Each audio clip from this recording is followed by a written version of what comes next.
Iran के राष्ट्रपति इब्राहिम रईसी का जहां हेलीकॉप्टर क्रैश हुआ वो जगह मिल गई है। ईरान के सरकारी मीडिया के मुताबिक दुर्घटना का शिकार हुए हेलीकॉप्टर से जिंदगी बचने के कोई संकेत नहीं मिले हैं। समाचार एजेंसी राउटर्स के मुताबिक एक ईरानी अधिकारी ने बताया है कि क्रैश में हेलीकॉप्टर पूरी तरह से जल गया है। ईरान के सरकारी मीडिया के मुताबिक राहत और बचाव टीम कुछ देर में दुर्घटना स्थल पर पहुंच जाएगी। ईरानी मीडिया ने दावा किया है कि जो जानकारी सामने आई है उसके मुताबिक हालात अच्छे नहीं हैं। ईरान की सरकारी मीडिया के मुताबिक दुर्घटना स्थल वहां से करीब 2 किलोमीटर दूर है, जहां हार्ड लैंडिंग होने की आशंका जताई जा रही थी। रविवार को ईरानी राष्ट्रपति इब्राहिम रईसी और विदेश मंत्री हुसैन अमीर अब्दुल्लाहिन को ले जा रहा हेलीकॉप्टर दुर्घटना का शिकार हुआ था। आपको बता दें कि ईरानी राष्ट्रपति इब्राहिम रईसी का हेलीकॉप्टर क्रैश होने पर अमेरिकी सांसद चक शूमर ने प्रतिक्रिया दी है। सीनेट में वरिष्ठ डेमोक्रेटिक सांसद चक शूमर ने कहा है कि अभी ऐसा नहीं कहा जा सकता है कि हेलीकॉप्टर क्रैश होने के पीछे कोई साजिश है।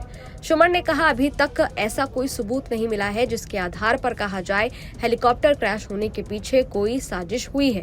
उत्तरी पश्चिम ईरान जहां हेलीकॉप्टर क्रैश हुआ है वहां मौसम काफी खराब था। ये दुर्घटना ही लग रही है, लेकिन इस हादसे की पूरी जांच बाकी है।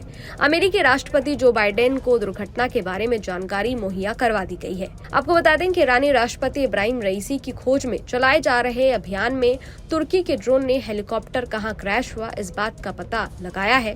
समाचार एजेंसी अनादोलू के मुताबिक तुर्की ने राष्ट्रपति रईसी के हेलीकॉप्टर क्रैश की खोज अभियान में मदद के लिए ड्रोन भेजा था। एजेंसी ने ड्रोन की जो फुटेज जारी की है उसमें रात को एक पहाड़ी पर काले निशान दिखाई दिए हैं। एजेंसी के मुताबिक फुटेज से जो भी जानकारी मिली है उसे ईरान के अधिकारियों के साथ साझा कर दिया गया है। ईरानी समाचार एजेंसी ने बताया है कि हेलीकॉप्टर को पूर्वी अजरबैजान में कोहरे के कारण हार्ड लैंडिंग करनी पड़ी।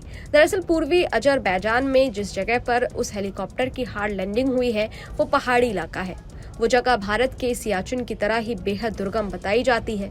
जानकारी के मुताबिक उस जगह का मौसम भी बेहद खराब है और घने कोहरे के कारण बचाव दल के जवानों को उस जगह तक पहुंचने में खासी दिक्कतों का सामना करना पड़ रहा है।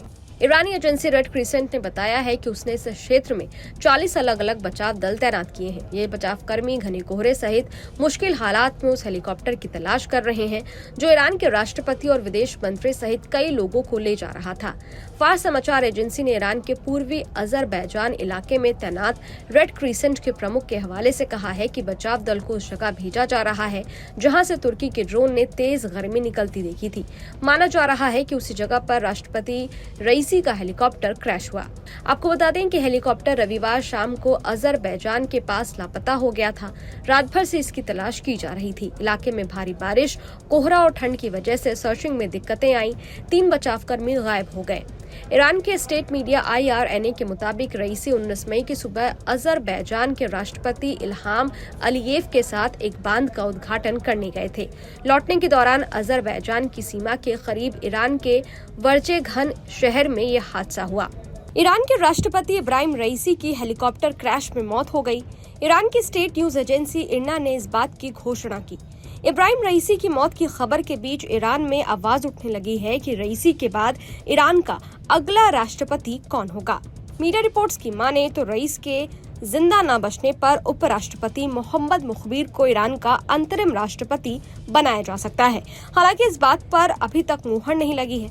ऐसे में चलिए आपको बताते हैं कि ईरान में राष्ट्रपति का चुनाव कैसे होता है।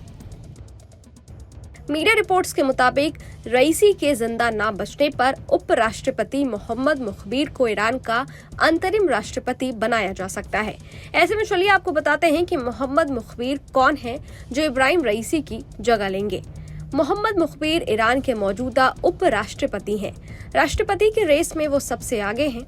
ईरानी संविधान के अनुसार अगर देश के राष्ट्रपति की मृत्यु हो जाती है या वो किसी अन्य कारण से पद नहीं संभाल पा रहा है तो अगले चुनाव होने तक उसे राष्ट्रपति बनाया जा सकता है।